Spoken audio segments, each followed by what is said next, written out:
بيراميدز بيفوز على اهلي جده السعودي في بطوله الثلاث قارات اللي هي الانتر كونتيننتال اللي الاهلي فاز فيها على العين الاماراتي السنه اللي فاتت 3-1 بهاتريك فيستون مايلي في ارض السعوديه في استاد النادي الاهلي السعودي 3-1.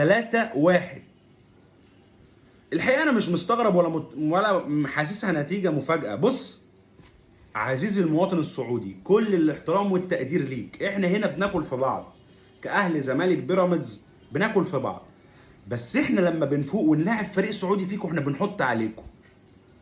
اي فريق سعودي جه على ايد فريق مصري اتداس.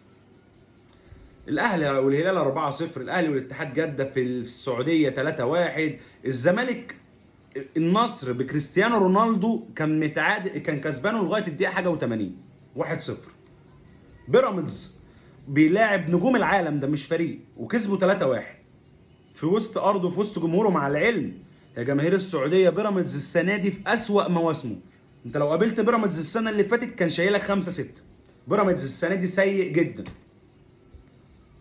فمليون مبروك لبيراميدز. والله انا بقى مش بعيش لك دور بقى المحايد ومش عارف ايه والكلام ده، بس فعلا انا فرحان.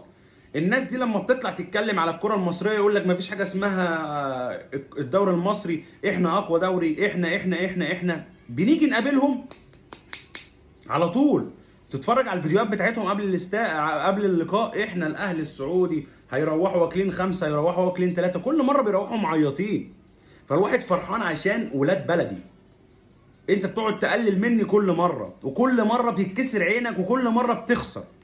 فمليون مبروك لبيراميدز. انا مش عارف مين بطل الامريكتين، غالبا كان بالميراس، ومش عارف مين اللي هيواجهه من امريكا الشماليه، هيلعبوا بعض واللي هيكسب هيواجه بيراميدز.